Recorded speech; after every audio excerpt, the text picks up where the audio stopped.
Hello, everyone. I wanted to do a a video and focus on the recent events that happened that are in the news about Ahmad, which is the young black man that was gunned down while he was jogging by just a man and his son off the street. But instead of me talking, I wanted to hear what mothers and wives of black sons and husbands had to say or felt in this time. And I know that it's always been going around, but it just seems like it's just getting worse. And I wanted them to share their thoughts and their feelings and their concerns when their son or their husband leave out of the door. So the next videos or women that I have reached out to, women who have husbands, women who have older sons, younger sons, sons that they're getting ready to give birth to, you know, they're going to share their feelings on how it is when their people walk out the door. So I hope that you enjoy this. Hey, real quick, guys. So I was asked to speak on the Ahmaud Arbery situation. Simple as put, it's a disgrace. Yet another black man. Life has been taken due to racism by a cop, a white cop. You know what I'm saying? He's retired, but it's still a white cop. And not only did you decide to kill Ahmaud Arbery, but you also dragged your son down. So now another son life is gone. Anyways, but so it's crazy how this article came out a couple of days after I was running the neighborhood. And when I run the neighborhood, I had a thoughts like, man, I hope I don't get caught up in no drive-bys. Somebody just decide having a bad day, run me over, or just, put a gun out on me. But the thing about it is, I was shown, I had those thoughts just while I'm running. But does the black man have them thoughts always when they come in contact with a white cop or a white superior? And then I was also asked to speak on how this will impact my husband and also my son, who are African American. I believe that since everything is going on with the past cases, we're gonna raise our son up to be know how to defend himself. So I guess my response will be, I believe that him and his father will overreact in the situation if they ever come in contact with a white superior, a white cop who's trying to attack them, gun them down because they're gonna try to defend their life. And so I believe in that justice won't be served that will actually harming their life, trying to save their life. If that makes sense, I feel like the system is gonna take the white man's side. So I really hope that God forbid anything does happen to these two men of mine, but I just gonna have to really pray and know how to teach Elijah, my baby, how to react in a situation without getting himself hurt or go to jail. As the wife and as a mother of a black male, I am concerned. I'm concerned every time I see or hear that another black male has been murdered senselessly. Um, and although disheartened, I will say, collectively as a family, my husband and my son, we've sat and talked about things, and he's only 7, but we've talked about some things. One thing we won't do is live, of course, our life in fear. But I'm very, very disheartened to hear anytime these acts are committed against our men. And it's not right, it's unfair, and it's unjust. But I just feel as a people, we do have to come together and work together.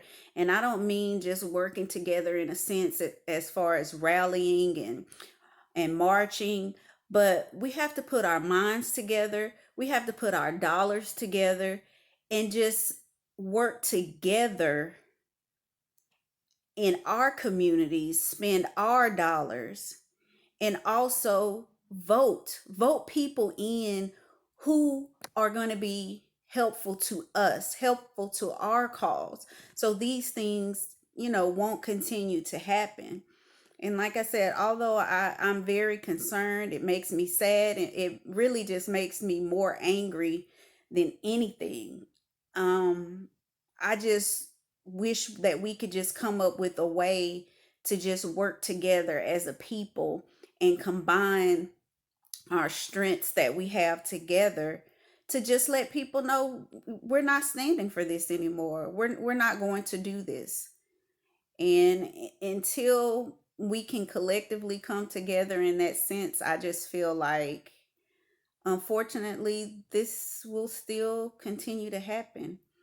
And I mean, I just pray for the families that have lost loved ones unnecessarily, and I just pray that going forward that we can just come together so these things can stop.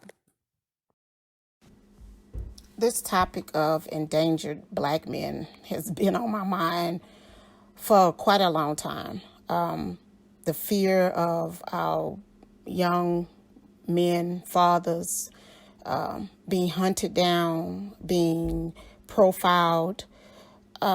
It has taken a toll on me personally as a mother, as a wife of a African American son and husband.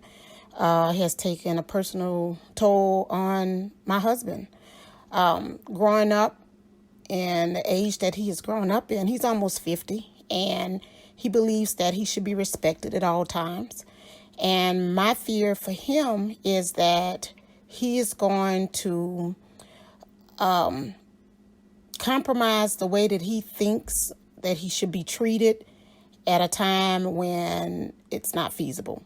If he's met with law enforcement, if he's encountering law enforcement and he feels like he's being disrespected, he's come from an era where he believes he should speak out. We've had several conversations about him just,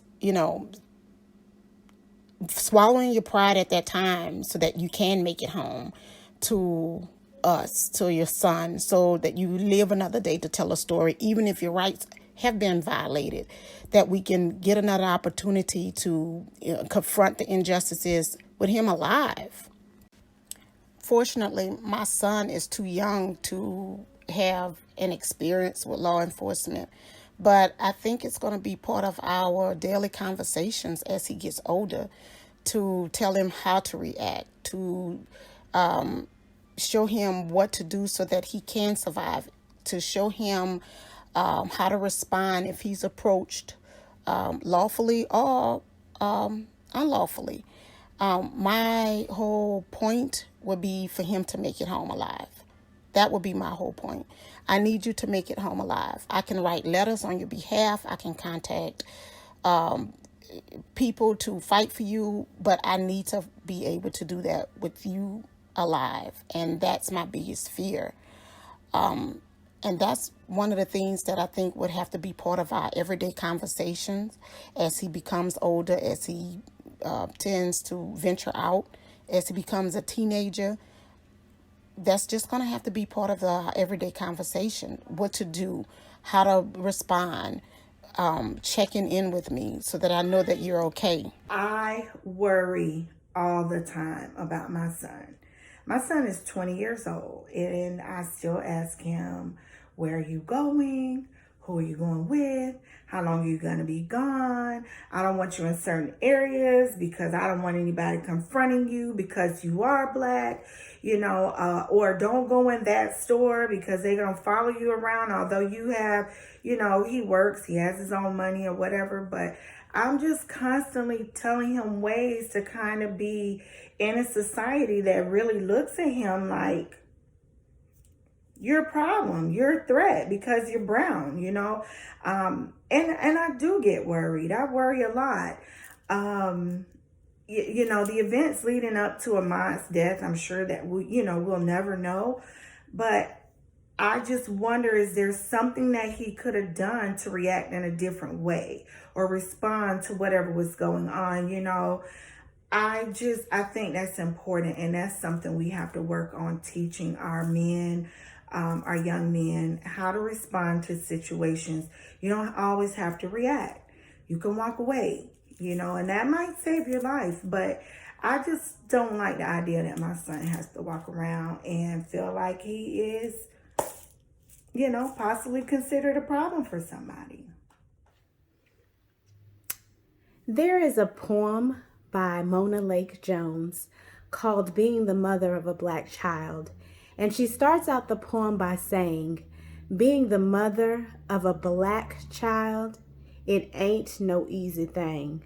You got to learn to call on Jesus and listen to the angels sing. And in today's day and time, those words are true. As I sit here, I am currently 31 weeks pregnant with an African American male. And I am also blessed enough to be married to a beautiful African American man. And with everything that's been going on for centuries and years, and really a lot present day, it's very concerning. I don't want to say that I'm scared, but I am very concerned about the state of what's going on. And rightfully so. It just seems like the world doesn't appreciate the contributions of the Black man. And it's very frustrating. I want to just shake us and say, these men are great. These men are beautiful, and they have a lot to contribute if only you would just believe in them. And so I think it's imperative that, especially within our culture, that we lift them up as much as possible. We are raised as women to be matriarchs because we've seen Big Mama do it and everybody else. But I think it's imperative that while we teach our women independence, that we also teach them the contributions of the Black man. Because the world can beat them up, but we need to be a safe haven for them. We need to appreciate them. So while I am very concerned about the deaths and the massacres of our Black men, I think that, you know, it's our duty and our responsibility to take care of them at home. Thank you all so much for tuning in to this special episode of Life Talk with Shell. And I want to thank those mothers and those wives who happily volunteered to, or happily accepted the challenge to send a video on how they feel about this subject when their husband and their sons are going out in the public.